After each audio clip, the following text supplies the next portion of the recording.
Welcome to the start of an NEJM group open forum on medical education, specifically on teaching empathy. And it's centered on a provocative perspective article in this week's New England Journal of Medicine by Richard Schwartzstein.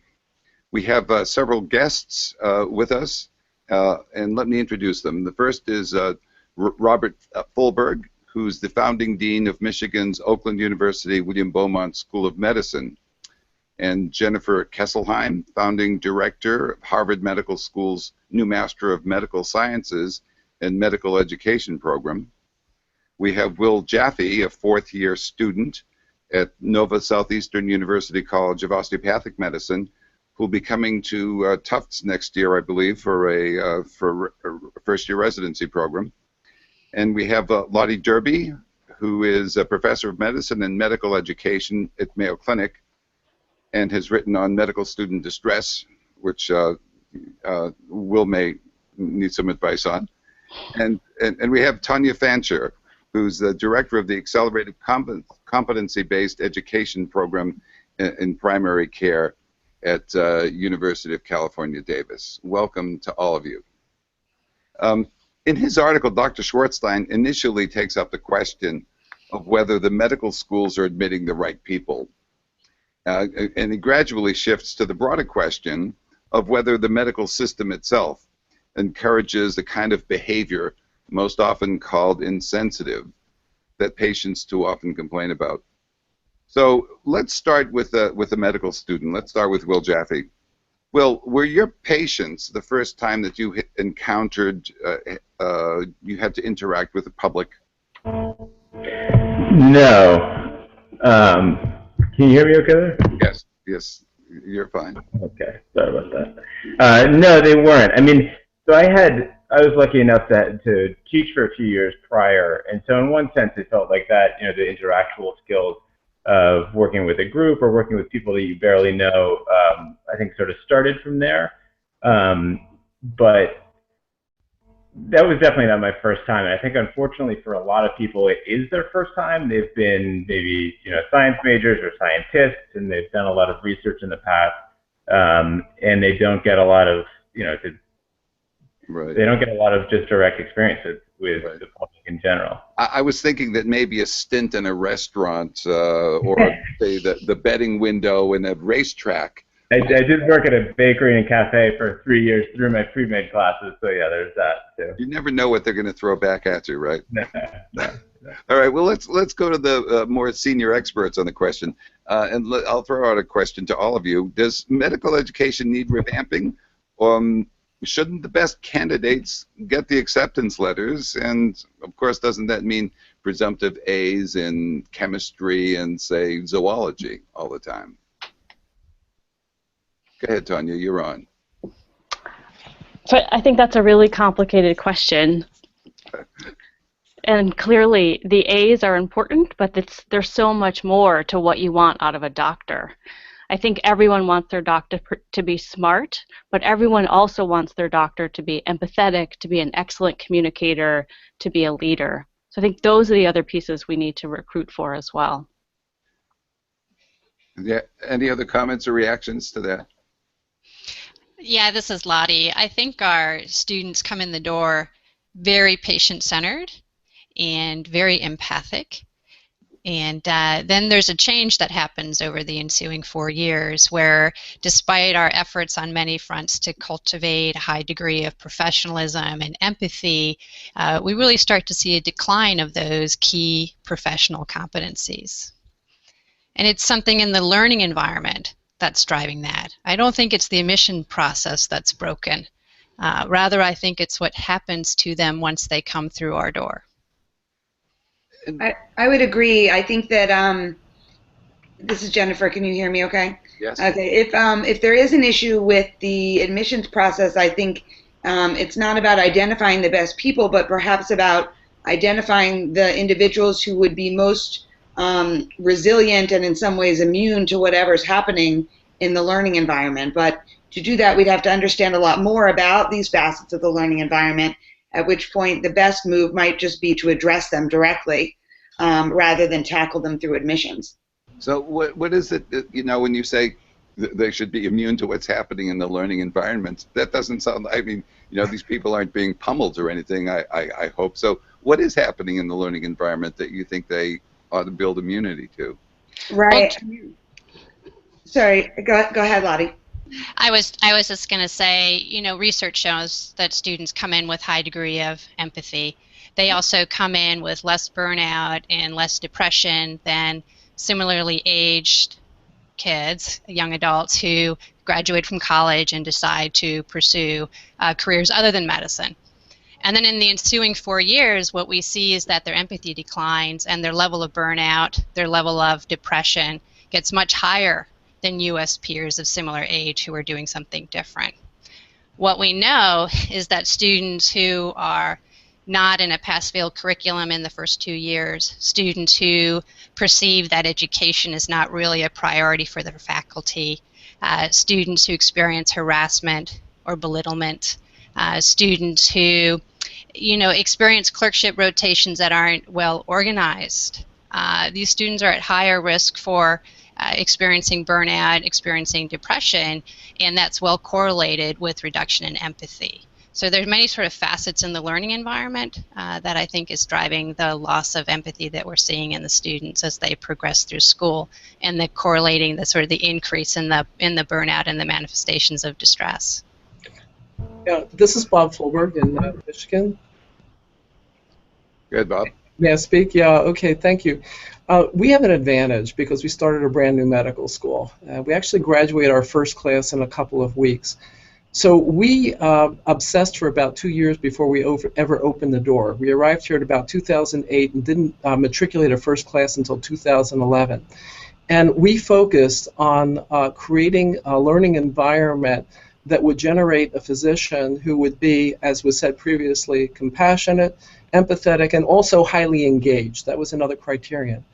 So we employed holistic admission, which is article addresses, and you can look for experiences and attributes in multiple dimensions. Ours were with being on mission, meaning they had to generate that type of physician. Then we layered 2 components on top of that you may be interested in learning more about as it regards to this editorial piece.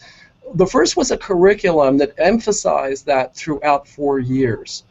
But the other one was a special learning environment that created a medical school that feels to a student as if they are attending a high-achieving small liberal arts college instead of a medical school. So the curricular pieces deal with student wellness, taking care of themselves and each other. It's interesting, this afternoon I was reviewing the oath. They modified the Declaration of Geneva and they inserted things into it. And the first thing they inserted into it was a pledge to take care of myself so I can take care of others.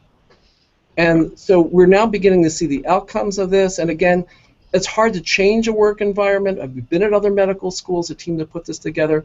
This was our obsession, to create this type of learning environment. And you've just recently, I guess in February, achieved certification as, was it the ACME? I'm sorry. Right. The LCME, right, Liaison Committee for Medical Education, granted us full accreditation. We were accredited as a developing school up to that point. So our students, it's interesting, have achieved academically very, very well. We're sending students to fabulous residencies, competitive residencies. We had 100% placement into residencies. So we don't sacrifice that to create the empathetic physician. And interestingly, as was mentioned previously, so you can do things in the first 2 years, maybe with preclinical experiences. In a curriculum that sends our kids into the hospital, what was that all about? So I should tell you from the very beginning, one of the first questions I was asked when I was interviewing for this job dealt with the type of school, the curriculum, and then one physician just pierced right through the interview and said, look, Bob, I know you can train a physician to be brilliant academically and technically masterful. I know how you're going to train a physician to be kind. And the health system asked for that. So we're blessed with an environment that in the clinical years obsesses on that as well. I was in that essay, in that perspective article, the author talks about a patient encounter that he just had. And I was a little astonished. He described that a patient came in, as you've all read, and was having problems. That she was really sorry that her husband had just been diagnosed with cancer, and he was trying to comfort her. And he said, you know, I ended the encounter, I think it was 15 minutes late, and he was aghast at that. And I thought, you know, it seems in that environment that it reminded me of the Lucille Ball assembly line scene, where she's working in the chocolate factory, and they're trying to put cherries on top of chocolates or something like that. I mean, should a profession feel like that, Lottie? I think that the time pressures in primary care are enormous. You know, we are trying to serve a bigger and bigger population, an aging population, a patient with lots of complex disease, and on top of that, do population health management, so reaching out to the patients who aren't even coming in the door to provide them with the care that they need. So it's very complex, and the practice realities of today are continually evolving as new healthcare delivery models are coming on board. And there's also a lot of just sort of growth and development as new electronic health records are coming on board. So there's lots of challenges to primary care today to deliver truly the compassionate, patient-centered care that we all strive to do. Is part of it also the kind of industrialization, I hate to use the term, of medicine, in the sense that there are people at higher pay grades than you are pointing to spreadsheets and saying things like revenue and cost?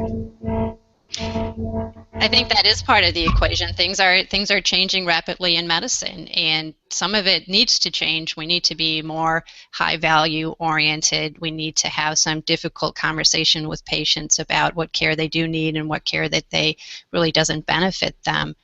So the ways that we're practicing medicine today are very different from the way we were practicing medicine 5 or certainly 10 years ago. Oh. Any other reactions to that?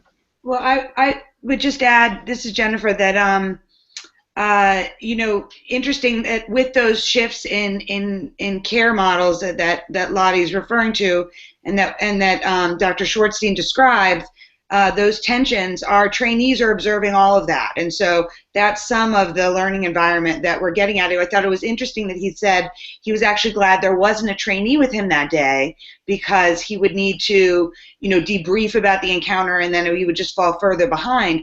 But on the other hand, what a wonderful role modeling that was, that a trainee didn't get to see with him taking that extra time with the patient.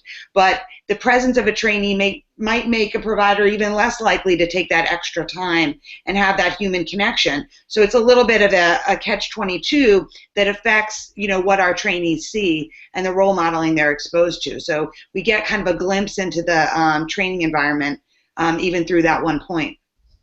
Yeah. And I think in addition to the productivity piece, that health systems are increasingly asking for patient satisfaction too. So that we are starting to say it's important the way the patients feel about the interaction or the time that you spend with them. And so we're also asking the students to have that same, or the patients to make that same evaluation of the students, right? So it's not just productivity, there's another voice in that too. And so that voice is the voice of the patient, asking for patient satisfaction. And of course, I guess many patients now are getting forms to fill out at the end of an encounter and saying, how happy were you? And well, how happy are you when you're told that you have diabetes type 2 or something? I mean, you can't be terribly happy. But I understand that there are attempts now to measure that, and that all takes time. And so we're left with a kind of an economic problem here. You'll have to either see fewer patients. If you want to devote more time to patients, you either have to charge them more if you want the revenues to be the same, because the people with the spreadsheets are going to show up sooner or later. You either have to charge them more, or you have to accept that you'll have less revenues, which the people with the spreadsheets aren't going to accept at all. Can I jump in and add something there? Sure. So I think there's one thing that I've struggled with and started to learn just in my 4th year even, I think, is that those of us that start with, you know, a high amount of empathy for our patients or the patients we're involved in the care of, we have to learn that there's a sort of temporal contraction of the empathy that we can provide. And that at first I saw it like, oh my God, I have to impress my attending. I have to look up this thing. I have to know what's going on. There's no way I'm going to have time to sit there and talk to this patient and say, I'm really sorry that you're going through this. How is this going to affect your dog walking in the morning that I know you love so much? And all these types of questions. But I think I and other students like me have set up sort of a false dichotomy where we think either you have to address everything or you do nothing and you say, hey, sorry about that, and you leave. Whereas now I'm sort of learning there is a gray area to deal with there. You know, look someone in the eye and say, I'm really sorry that you're going through this. You know, I'm going to swing by later and talk with you more about it if I can. Or just learning to squeeze it down into the time that you have rather than just cutting it and treating it like it's fat. Yeah. Let's take a look at some of the things that Dr. Schwartzstein recommends as he has a little table in the article. There are 4 or 5 things that he recommends, and one of them is an earlier introduction to the patient experience. And there was mention in it of a student-run clinics. So, Will, have you ever been in a student-run clinic, and how does that go? I actually have not. There was one that was getting off the ground at Nova, so honestly I can't really speak to it much. Okay. All right. And any of our educators out there, are they running? Do they have student-run clinics? Do you have one at UC Davis, Tonya? We do. I think we have 7 different student-run clinics, and I think about 80% of the students are engaged in the student-run clinics. The other piece that through our AMA project, we actually have our primary care-oriented students start in clinic in week 2, actually in a Kaiser clinic. So there's something about working with patients, absolutely, but there's also the piece that they need to be observed and given feedback in that process, right? So so I agree, I think student-run clinics offer an incredible value, but we have to also remember that that care needs to be really good care that's provided, even if it's at low or no cost. So it's going to be supervised somehow. But I was, as I was reading the article, and I'm not close enough to medical education to know what a student-run clinic looks like. I mean, the students show up, and are there residents, senior residents there, and others that whom they can turn to, but less in evidence than they might otherwise be?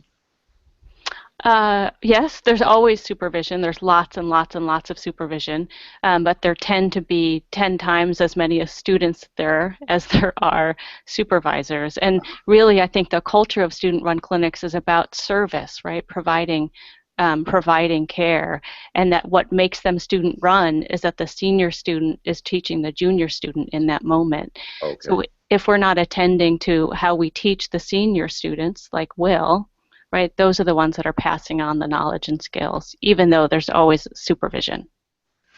It's just kind of an acculturation process then. It's sort of like, I don't know, a military or another experience where the general's not always there, but maybe the corporal is helping you through. It's probably a bad analogy. I'm sorry. Yeah, I think it's really that there's a large element of social justice in those systems, right? I want us to be sure to not separate those things, that there's something about social justice, but it's also about patient care and learning and teaching. Joe, may I jump in? This is Bob again. Yep. There are other approaches in addition to student-run clinics that can help in this area.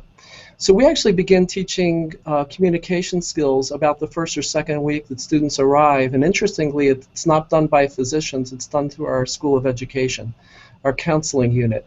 And what we believe in here is inserting students in what is known in the medical education lingo as service learning activities, which are present in almost all medical schools. And we actually give this a name that emphasizes, again, the whole compassion thing that our author is talking about. The name for community engagement in our school is called Compass, because it's a tool by which a student finds direction in life, and we let them know that Compass is the first 7 letters of the word compassion.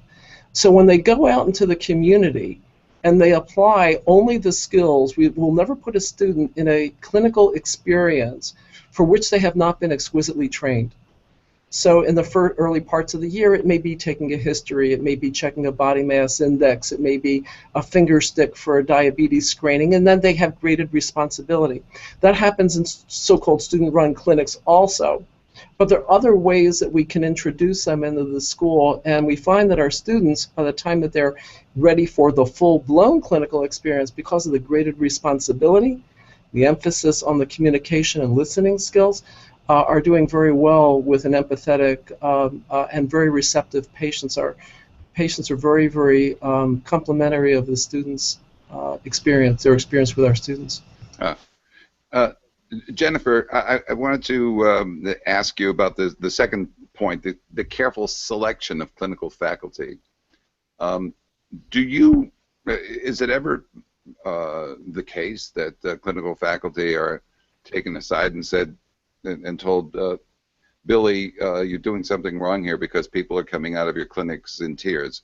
You know, does that ever happen, or is that, you know, are the Billies too often senior people to whom you don't dare say such a thing?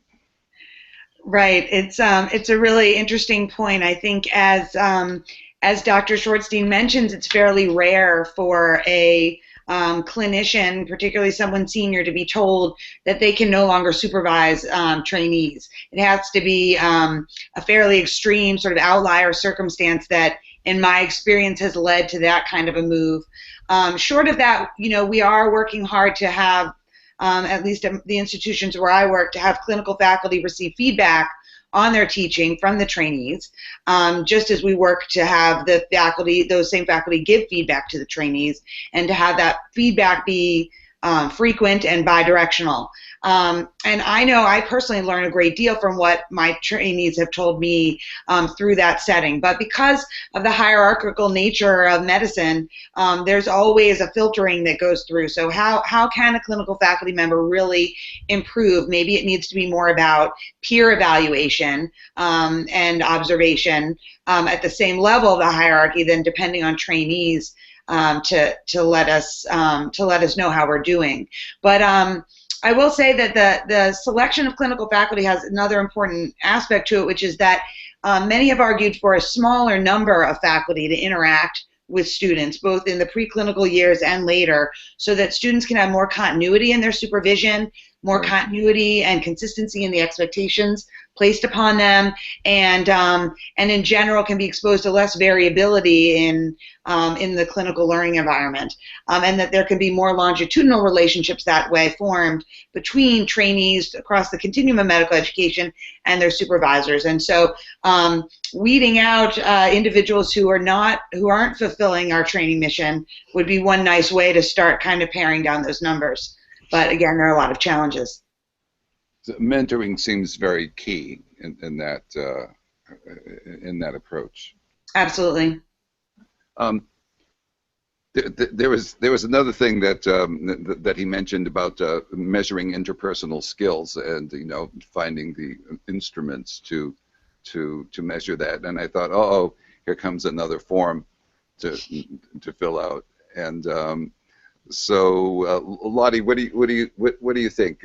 Are those things measurable, or if you see somebody just acting poorly in clinic all the time, do you say we've got to do something serious with this medical student?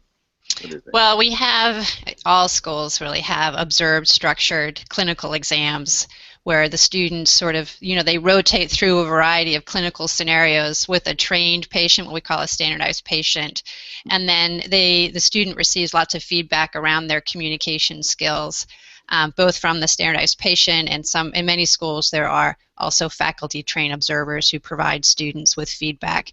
But this is more in a sort of assessment setting, and there has been some conjecture around, well, can the student just sort of fake good communication skills through this sort of assessment process, especially if it's high stakes? And do we need to do more workplace learning assessments where sort of just in time, just in the moment, we are spending more time observing the students, interacting, communicating with patients, with their families, and completing some sort of validated index around that to better assess what are they doing in practice, what are they doing in reality when they're communicating with patients. So clearly there needs to be more medical education scholarship around workplace learning assessment. I think we have it down in a sort of structured simulation setting with our observed structured clinical exams, or what's known as the OSCE station. Uh-huh. Maybe medical students could start wearing body cams as the police. That's right. There you go. And if you ever see anything like a surprise look on the face, then it's a bad indication. I'm getting an echo. Well, I'm blaming. Okay, maybe it was somebody else. So before we go, really the discussion, the open forum is going to be about teaching compassion, and so we've talked about modeling behavior, and we've talked about instruments and things like that. If you were to give somebody something to read, I know it's an old-fashioned sort of thing to do, but if you were to give somebody something to read, I don't care what it would be, a poem, a Dostoevsky novel, is there something that would help them with the idea of compassion, do you think? I know it was an old-fashioned question. I'm not surprised. I don't have an answer, but I'm just wondering, how do you go about modeling that? I could tell you a little bit about the work that we've been doing at my own institution, and I'm a pediatric hematologist oncologist, and we've been working across our subspecialty on a curriculum that involves trainees reading case vignettes that are really just representations of the types of everyday encounters, nothing dramatic, that our trainees are dealing with all the time in their professional roles. And they're sort of one-page vignettes that outline challenges in patient care, challenges in career development, challenges in work-life balance, confronting burnout, etc. And they just sort of read the case and talk about it. To what extent is this accurate? Is it realistic? How does it relate to what I've encountered in my own experiences, and how can we get through these things and still be the kind of doctor we want to be? And so I don't know that it's the reading of any one thing. Actually, I think they could sit around and talk about a lot of different things, whether it's the short case vignette or a Russian novel. It could be any of those. And I think exposure to artwork and musical pieces has also been looked at. But I think it's really the intervention is bringing people together to connect them and provide them with space for that kind of reflection, regardless of what the reflective trigger ends up being. Go ahead. Oh, I guess it was me. Ben, go ahead too. There were two physicians who wrote books about their experiences in the Vietnam War. One was a dermatologist at Mass General Hospital, John Parrish, his name was, and still is, I hope. And he wrote a book called 12, 20, and 5, those numbers. And another was from a guy at Mayo Clinic, I believe, at the University of Minnesota. And he wrote a book called 365 Days. And in each of those books, there are these amazingly poignant stories of patient-physician interactions, young patients horribly wounded. And I would recommend those to anybody in earshot as my reading list. Bob, did you want to say something?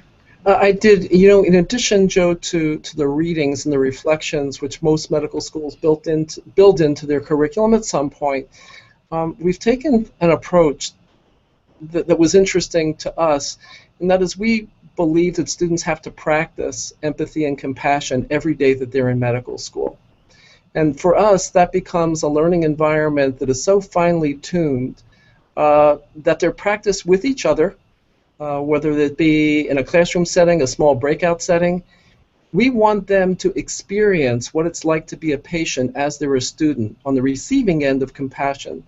So if they talk to a secretary, that secretary better be locked in on their eyes and listening with great intensity when they walk into a student service. And then we expect them to return the favor. So it's like the answer to the old question, how do you get to Carnegie Hall? And we want them to practice compassion and practice empathy to the point that our students refer to the medical school as their community and often as their family. At least that's what they do on social media. Well, I think we've come to the end of the discussion. You will, all of you, I hope, be participants in the online discussion that starts very shortly online. And I want to thank you for your thoughtfulness about medical education, and I consider all of your students lucky. And thank you for your time today. Thank you very much. Thank you. Thank you. Thank you for inviting us. Yeah, thanks very much.